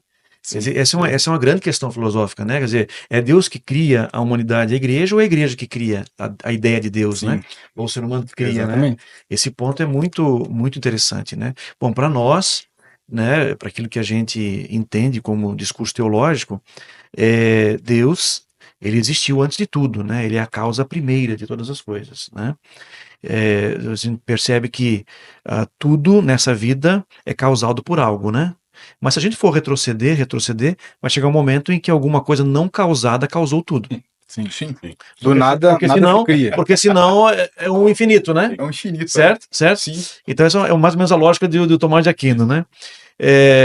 Mas essa é uma questão muito, muito interessante, né? Para a gente entender que muitas vezes, tá? Então a nossa posição é essa, né? Minha posição, a posição da igreja, não. Deus sempre existiu, Deus Pai, Filho e Espírito Santo. Antes que houvesse mundo, ali havia essa comunhão. Deus Pai, Filho e Espírito Santo. Eterna de amor. Nós fomos criados pelo amor, fomos criados para amar. É isso, né? Agora, muitas pessoas criam também imagens de Deus. Então, essa provocação, ela faz sentido quando a gente percebe que tem pessoas que, ao longo da história, criaram imagens de Deus para dominar. Criaram discursos, narrativas a respeito de Deus para dominar. Né? Então, por isso a nossa preocupação de estar sempre conectado com a Escritura, com Jesus. Por quê? Porque Jesus foi essa expressão magnífica de amor, de justiça e de verdade. Vai lá, meu. Desculpa aí te... Muito bem. Essa é uma questão importante, né? Existe Deus fora do cristianismo, né? Nós entramos na questão, né? Deus, ele é o criador de tudo. Deus cuida de toda a humanidade, né? Então, no âmbito da criação, podemos pensar ali no primeiro artigo do Credo Apostólico, Deus, Pai Todo-Poderoso, criou tudo e mantém tudo. Todas as pessoas. Então, o relacionamento que essas pessoas têm com Deus é no âmbito da criação, não é um relacionamento vivo, não é um relacionamento de perdão dos pecados, mas é um relacionamento em que Deus cuida delas e elas nem sempre reconhecem que isso vem do Deus verdadeiro. Pelo contrário, às vezes elas criam ídolos. E normalmente o ser humano cria um ídolo, ele inventa Deus. Como ele não conhece o Deus verdadeiro revelado na Escritura, ele vai imaginar esse Deus. O coração do ser humano é uma fábrica de ídolos. Calvino disse isso, né? Calvino. Uma fábrica de ídolos. E realmente, se você olhar à luz da criação sem a revelação divina, você vai querer criar o seu Deus para aplacar a ira desse Deus, para merecer um relacionamento com esse Deus. E aí há infinitas religiões, que são religiões humanas, que têm os seus caminhos para Deus e que muitas vezes o viés dessas religiões é puramente econômico, de manter a pessoa ali no cabresto, né, com uma política de medo, para que os seus líderes consigam viver solidamente. Isso acontece no cristianismo, infelizmente, dentro das denominações isso pode acontecer. Mas vou falar no âmbito luterano, né? Qual é a preocupação? Qual é a razão de ser da igreja? A igreja é o corpo de Cristo. A igreja está em comunhão, porque nós estamos no mesmo Cristo. E por que nós batizamos? Porque Cristo ordenou o batismo. Nós cremos que o batismo é um meio da graça, onde Cristo, o Espírito Santo age na pessoa. Então, o batismo é necessário por quê? Porque Cristo ordenou e ele prometeu graça. Então, por isso nós batizamos. A salvação sem o batismo? Bom, se a pessoa não tiver tempo de ser batizada, mas ouviu o evangelho e confiou em Cristo, cremos que sim. Mas o batismo é ordenado, a igreja tem que batizar. A igreja tem que celebrar o sacramento do altar, a Santa Ceia, porque é a instituição de Cristo. E por isso justifica o culto, isso justifica o encontro semanal. É a palavra de Deus e os sacramentos. Justifica o encontro dos cristãos, porque nós cremos que Deus age nesses meios. O próprio Deus está presente. Não é a igreja querendo controlar as pessoas, mas é a igreja querendo levar o amor de Cristo para as pessoas. Onde está Cristo, está a igreja. E onde Cristo prometeu estar? Né? O luteranismo vai dizer que Cristo prometeu estar na palavra e nos sacramentos. Então, ali está Cristo. E por isso ali a gente sabe que tem um povo de Deus. Ali a gente sabe que tem igreja. Então, quando a pessoa vai se afastando de Cristo, se afasta da palavra, isso é perigoso. Isso é muito perigoso. A pessoa vai definhando espiritualmente. E começa a criar os seus deuses. Seus né? deuses. Esse é o Então, problema. Esse é o ponto. a igreja, somente a igreja luterana, a igreja presbiteriana, creio da mesma coisa, nosso viés não é econômico. Você não vê pastores luteranos ricos. Você não vê sede de igreja ricaça. Não tem isso. Porque o nosso viés é puramente espiritual. Nós queremos a salvação das pessoas, o bem das pessoas. Que as pessoas sejam edificadas, que as pessoas estejam em Cristo, que elas ouçam a palavra, que elas recebam a Santa Ceia em verdadeira fé, que elas estejam em comunhão plena com Cristo, para aí sim ter comunhão umas com as outras, para viver plenamente a sua vocação de pai, de mãe, de filho, de empregado, de patrão. Né? Então, essa é a questão. Infelizmente, não vão surgir disso, denominações que botam um cabresto porque querem o viés econômico. Infelizmente. E aí eles não falam de ir à igreja para receber de Cristo. Eles falam só de ir à igreja para dar a Cristo. E aí, esse dar a Cristo, a gente sabe muitas vezes o que é, né? É dar ao líder da igreja, é dar a denominação em Isso si. volta lá antes de Lutero, né? Na indulgência. Volta, né? Volta. Desde o princípio. Mesmo princípio. Na lógica. É o trigo e o joio, né? Sim. De onde vieram esse joio? O inimigo veio enquanto vocês estavam dormindo e semeou. Eu acredito que dentro da pecaminosidade humana, essa ambição pelo poder, pelo controle, pela parte financeira, e eu acho que isso tudo é muito do mal humano mesmo. Sim. Porque o humano, ele não tem capacidade de fazer algo bom por ser humano. Isso vem de Deus, né? Então, quando a gente se afasta, vai aparecendo tudo o que é o humano. Que aí vem as perturbações, né? Porque todos nós temos os conflitos diários, as dúvidas, as angústias, né? Pegar nós 5 aqui e falar, quem que é livre disso? Ninguém é livre disso. Né? Então todo mundo, às vezes, dorme com a cabeça cheia, com problema. Mas, e quando a gente faz uma oração, quando a gente vai tentando se conectar com Deus, eu acredito que essa paz que a gente encontra, a gente sente isso, né? Modificando a vida, né? E esse talvez seja o sentido de a gente estar sempre morrendo para o homem e nascendo para o Espírito Santo, sempre, né? É o viver batismal, né? O velho homem deve ser afogado diariamente, né? O cristão, ele é nova criatura e velha criatura ao mesmo tempo. Isso. É justo e pecador ao mesmo tempo. Então nós somos a nova criação já. Evangelho é lei e graça. Lei e graça, né? Isso aí. Então, nós já estamos no céu pela fé em Cristo, mas ainda somos cidadãos deste mundo. Então, assim, nós vivemos a angústia, nós pecamos, nós falhamos. Mas por isso que a palavra de Deus, os sacramentos são importantes, que é Deus agindo para matar o nosso velho homem e fazer ressurgir uma nova criação que vive a vontade dele. Em meio a essa tensão. Essa tensão só acaba ou com a segunda vinda de Cristo ou com a morte. Né? Lá seremos eternamente santos. Mas aqui vamos ser seres divididos, podemos dizer. Teremos aflições, Diego. Se vocês quiserem mais aflições. Mas essa questão do poder, esse é um assunto também que merece da gente uma atenção, né? Todos os nossos telespectadores deviam pensar sobre isso, né? Porque assim, porque na verdade, nós estamos sempre exercendo poder. Você pode pensar assim, não, mas eu não sou chefe de nenhuma repartição, eu não tenho nenhuma função, eu não sou um CEO, né? Não exerço poder. Não, você exerce poder sobre o seu corpo, você exerce poder sobre as coisas que você tem em casa, sobre filhos, na relação com a esposa, né? E a nossa tendência é viver na lógica do amor ao poder. Amar o poder, amar poder controlar, poder fazer o que eu quiser com a minha vida, poder fazer o que eu quiser com o meu corpo. Se eu sou um chefe, poder fazer o que eu quiser com os meus subordinados. Se eu sou dono de um pedaço de terra, ter o poder de fazer o que eu quiser com aquele pedaço de terra, ainda que tenha lá uma reserva que tenha que ser mantida, mas eu quero arrebentar com tudo, porque é meu, e essa coisa da posse nos dá essa ilusão de poder, né? Então, assim, a vida é exercício de poder. E o que o evangelho vai fazer? Ele vai tirar da pessoa essa lógica do amor ao poder e vai colocar nela a lógica do poder do amor. Vocês estão entendendo que existe aí é uma lobotomia, né, espiritual, entendeu? É um negócio assim Sem que dúvida. faz a pessoa. É como se tem um autor que vai dizer, é como se um gato começasse a ler um soneto, entendeu? Entendeu? É como se fosse um poema, assim, uma estátua começasse a falar, entendeu? Então, assim, existe um processo de transformação nessa mudança, e quando eu digo assim, peraí, eu não quero exercer esse poder do controle, eu quero receber um poder para amar. Eis aí a grande questão. O Tagore, um poeta, vai dizer o seguinte, que o homem que planta uma árvore sabendo que não vai se sentar na sombra dela, ele entendeu o sentido da vida. Entendeu?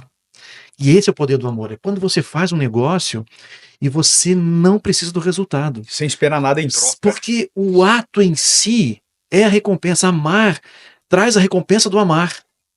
Já é a recompensa do amar. O amar faz sentido. Eu não preciso que as pessoas façam por mim, respondam por mim. É claro que a gente está sempre nessa luta que o pastor falou aqui, né? Então tem aquela velha lógica lutando com a nova. Tem o velho homem lutando com o novo. Tem o eu superficial, tem o ego frágil, medroso, egoísta, lutando com o eu profundo que Jesus está recriando em nós. Claro, essa luta vai acontecer sempre. Por isso a necessidade da igreja, por isso a necessidade da gente estar sempre falando de Jesus, relembrando como ele foi incrível, como ele se doou, como ele se entregou. Né? Nós temos lá no Getsemane, né? Aquele momento de oração de Jesus incrível, né? Senhor, passa de mim esse cálice. Afasta de mim esse cálice. Mas seja feita a tua vontade. E ele vai nos discípulos e diz assim, olha, você tem que orar aí. Por quê? Porque o espírito está pronto, mas a carne é fraca. Não foi fácil para Jesus. Não foi fácil para Jesus. A gente quer morrer? Você quer que alguém enfie um prego na sua mão? Você quer que alguém enfie uma lança no seu abdômen, aqui do seu lado? Quem quer isso? Ninguém quer. Certo? Então ele está dizendo, olha, o meu corpo quer sobreviver, mas o meu espírito sabe que eu preciso mostrar à humanidade, revelar à humanidade o amor de Deus. Eu preciso exercer o poder do amor, porque é só o poder do amor que de fato transforma a pessoa. E não o poder da imposição. Por isso o evangelho é convite. O evangelho não é imposição de um pastor, o evangelho não é imposição de um estado. O evangelho é convite. Vinde a mim, todos os que estão cansados e sobrecarregados, e eu vos aliviarei. Posso continuar esse monólogo aqui? Vamos embora. Eu tive a oportunidade de ser batizado no Rio Jordão. Conheci o Santo Sepulcro. Enfim, acredito muito em Deus. Mas uma confissão aqui, né? Eu tenho ainda algumas resistências em termos da igreja como poder. Eu tenho algumas resistências sobre a Bíblia. Então aqui eu estou aprendendo e estou conversando com vocês para mim aprender, para mim desenvolver, para a gente melhorar espiritualmente, enfim. Mas Deus eu defendo muito. Eu tenho algumas restrições sobre títulos de igreja, mas Deus, e eu também não quero convencer ninguém, igual eu tenho amigos ateus. E em nenhum momento vai continuar sendo meu amigo, não vou julgar, e não somos nós que podemos, não temos essa força para julgar, mas toda vez que eu tenho oportunidade, eu falo assim, cara, eu sou fotógrafo, e eu já fotografei muitos anos partos. Falei, cara, você é ateu, tudo bem. Assista um parto. Se for do seu filho, melhor. Se for do seu filho, melhor. Se tiver essa oportunidade, assista. Você vai sentir Deus. Você vai ver Deus. Por quê? A hora que corta ali, pode ser cesárea, pode ser normal, pode ser o parto que for. A criança nasce apagada. Ela não faz nada. Ela não tem nenhuma reação. 3 segundos depois, parece que vem alguém e liga a chave geral. E a criança tá com fome, a criança chora. Fala assim, então quem que deu esse poder? O que aconteceu? Da onde veio isso? Então, sim, eu acredito muito em Deus. Mas essas perguntas, existe Deus sem igreja? E é perguntas minhas mesmo, sabe? Não foi nada de caso pensado, eu vou lá pra provocar, não. Uma É necessidade sua. necessidade minha, particular. Então, eu necessito mesmo de ir na igreja, então muito obrigado pelas explanações aí. Eu acho que não é só válido pra mim, é válido pra todo mundo que tá assistindo. Bacana, Diego, bacana. Eu tenho uma Bom. continuação que acho que vai bem com essa pergunta que você falou do nascimento, né? De ver Deus se manifestar nas coisas, nos acontecimentos. Pedro foi crucificado de cabeça para baixo em Roma. Paulo foi decapitado por uma espada. Marcos foi queimado. Mateus morto por lança. Tomé morto a flechada. Nenhum discípulo teve vida fácil, né? O que leva uma pessoa a desafiar a própria morte num nível extremo foi alguma coisa que elas viram, que elas sentiram que foi real para elas. Dá para ter ideia, uma pergunta pessoal, do que ele, da sensação dele estando ali com o Criador, com Deus ali? Se fosse o pastor, como é que o pastor se sentiria? É um exercício mental interessante, né? De estar frente ali com Jesus. Como seria isso? É difícil, né? Porque a gente vive uma outra época. A gente vive, quer dizer, aqui no Brasil, pelo menos, né? Então a gente tem um estado, um país que dá liberdade religiosa. Isso é maravilhoso. Outros lugares, né? Não existe isso. Mas é difícil a gente entrar nessa experiência, né? O que sentiu Paulo, o que sentiu Pedro, todos esses que morreram, né? Tem uma narrativa de Estevão muito bonita lá em Atos, né? Sendo assassinado também. Mas eu acredito que, e aqui vai uma frase do Viktor Frankl, né? Que talvez seja de Nietzsche, há uma discussão aí, certo? Mas ele vai dizer assim: quem tem um porquê enfrenta qualquer como, certo? Quem tem uma razão para fazer enfrenta qualquer método, qualquer meio para chegar naquele objetivo. O sentido, a razão, certo? Eu acho que esses homens foram movidos por uma razão, por um sentido, certo? E essa razão, esse sentido está profundamente relacionado com aquilo que eles receberam de Jesus, certo? Paulo recebeu algo tão grande de Jesus, uma transformação tão profunda, que quando ele foi colocado na parede, ele disse: não dá para abandonar Jesus, porque o que eu recebi foi muito grande. E o sentido daquilo que ele tem com Jesus, da relação com Jesus, é tão grande que ele pode enfrentar qualquer como, certo? Aliás, essa é uma grande questão para a gente pensar, né? Porque a experiência com Jesus, e a experiência, a vivência cristã, não é uma vivência de sensações, mas de sentido. Tem muita gente que quer ser cristão para se sentir bem.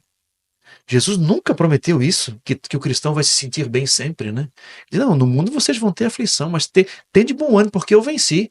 Ele diz que a gente vai vencer, que a gente vai passar pelas coisas e vamos nos tornar pessoas melhores. Certo? Ele disse isso. Mas não que a gente não ia passar por sofrimento. Então, a experiência, a vivência cristã, não é uma vivência de sensações, mas de sentido, de razão para viver, que fez com que pessoas como Paulo, Pedro e outros entregassem a sua própria vida, fizesse sentido, né? E pessoas fazem isso hoje em dia em outras religiões, né?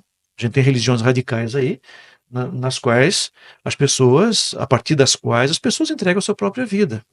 Certo? Mas aí nós estamos falando de uma experiência de fanatismo, de pessoas que são cerceadas na sua experiência de percepção da vida e dos valores.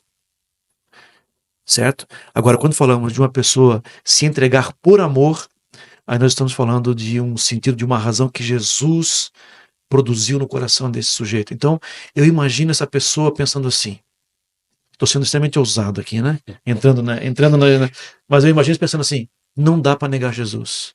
Não dá. Porque depois do que ele fez por mim, né, Jesus perguntou lá em João em um momento, né? Vocês querem seguir Vocês querem me deixar também? Querem seguir outro, né? O que Pedro falou? Senhor, só tu tens palavras de vida eterna. Para onde é que a gente vai? Então chega um momento que você não tem outro lugar para ir.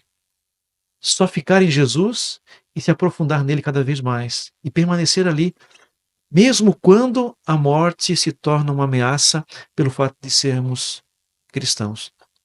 Eu imagino algo parecido. Imagino. Você pode voltar a Jó no Velho Testamento também, que ele sofreu, ele passou por todas as tentações, provações, provocações para ele perder a fé. E ele Eu vou passar Jó pro irmão aqui. Seria mais ou menos isso Essa também. encrenca eu passo pra Essa ele. encrenca você passa para lá. Creio que sim, né? Jó tinha uma razão para permanecer fiel, né? Claro que Jó reclamou muitas vezes. Sim. Né? A gente pensa sempre a paciência de Jó, né? No sentido de perseverança. Ele foi perseverante, mas ele também reclamou muitas vezes. Ele brigou com Deus, né? Questionou, né? Ele foi Mas por ele quê, né? encontrou a razão em Deus. Né? E essa era a grande questão. Quando você encontra a razão, quando você tem um encontro vivo com Deus, tudo muda. Os apóstolos tiveram um encontro vivo com Cristo. Com né? Cristo. Encontro pessoal, até visível, né? Todos eles viram o Mestre, todos eles viram Jesus. Paulo também viu, teve a visão de Cristo. Cristo apareceu para ele. Então, creio que permaneceram firmes por esse encontro vivo, né? E o Espírito Santo os fortaleceu. É bem isso, né? Jó também foi sustentado por Deus. Não há outra razão. Se a gente pensar humanamente falando, quem aguentaria, né? Suportar tudo isso Perder daí, né? tudo, Perder né? tudo, né? É algo divino, é algo, família, é algo de saúde, Deus. Né? saúde, né? Tudo, né? Ele perdeu tudo, mas ele não olhou para as coisas, ele olhou para o doador das Pro coisas. doador Né? das coisas. É isso. É isso. É uma humildade, né? Manda lá, Diegão. Bater mais.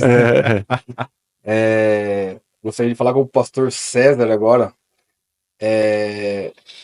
Historicamente, a gente sabe, me corrija se eu estiver errado, Lutero foi um cara, era muito agressivo na forma de falar, não tinha finesse nenhuma, grosseiro. Como a igreja luterana vê isso?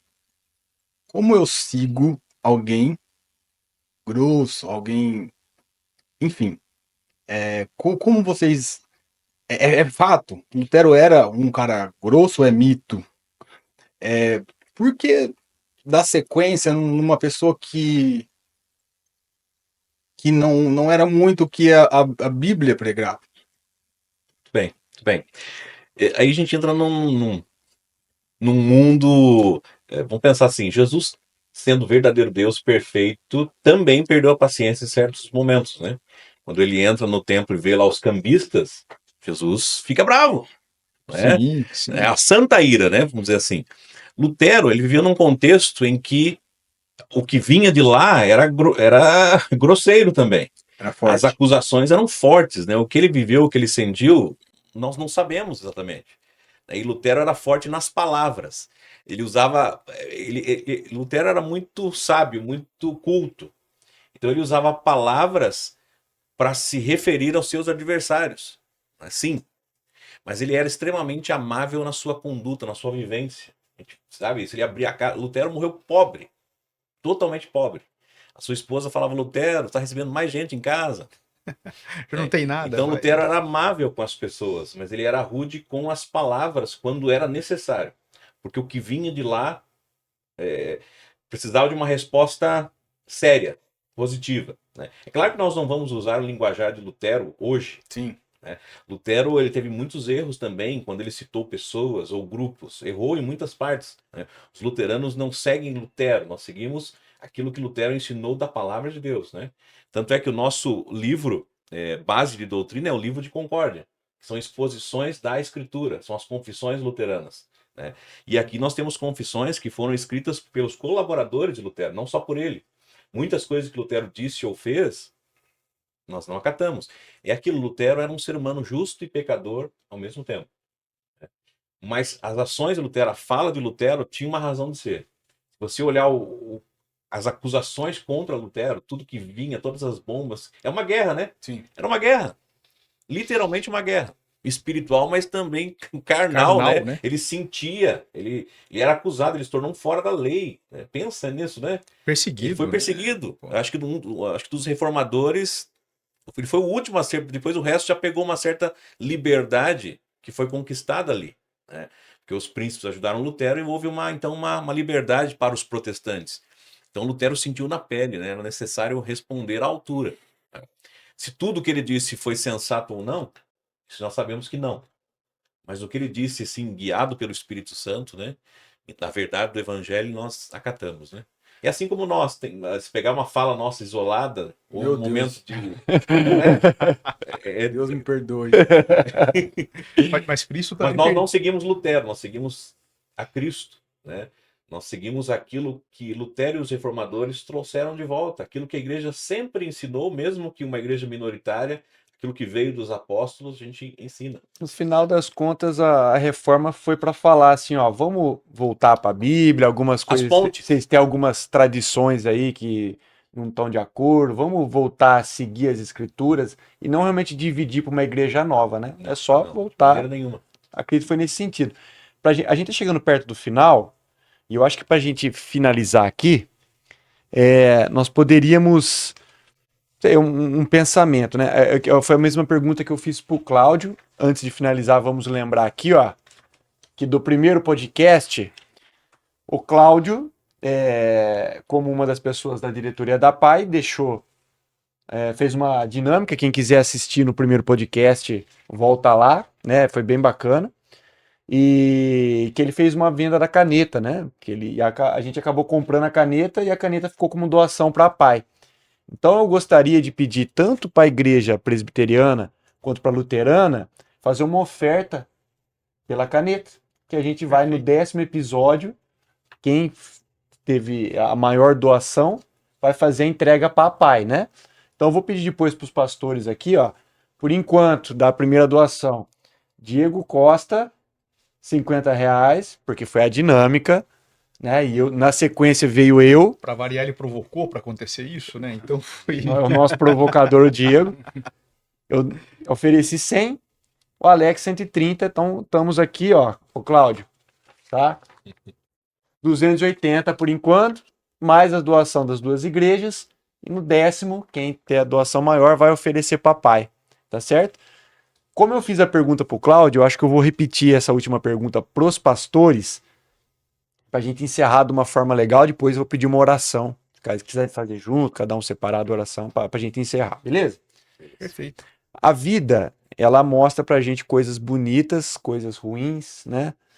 E eu gostaria que uma visão de cada pastor de alguma coisa que ele tenha vivenciado de bonito, de belo, que vale a pena ser compartilhado com a gente.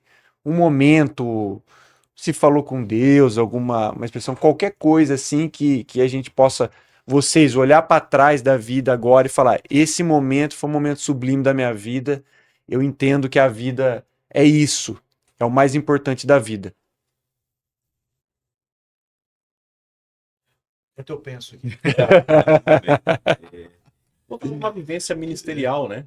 Esse pouco tempo que sou pastor, 6 anos, mas eu acompanhei muitas pessoas no leito de morte, né? E é ali no leito de morte que você encontra coisas bonitas. Em meio a tanta dor, tanto sofrimento, você encontra o porquê de Cristo.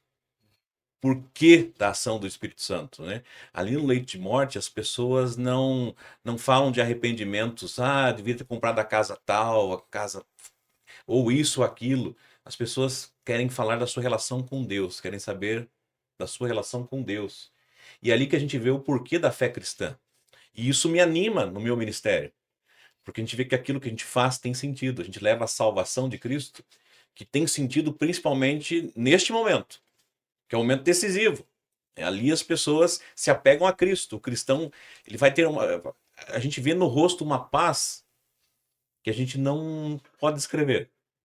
Pessoas com câncer terminal ali já no seu momento ofegante, a gente vê a pessoa em paz, né? A pessoa sabe que está perdoada por Cristo. Isso para mim traz todo sentido para a minha vida, para o meu ministério, né? E isso fortalece a minha fé. né, de que Cristo é o meu Salvador, de que Cristo cuida de mim, da minha família, e de que no momento final da minha vida ele vai estar lá, cuidando de mim, né? Acho que é isso. Cristo é o centro.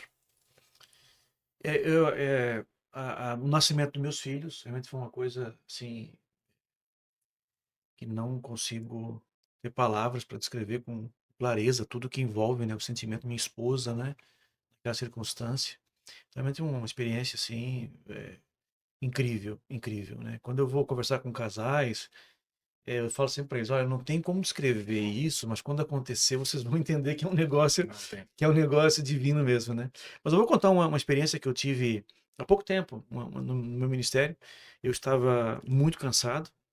Cansa ser pastor às vezes, né? Às vezes. Às vezes cansa.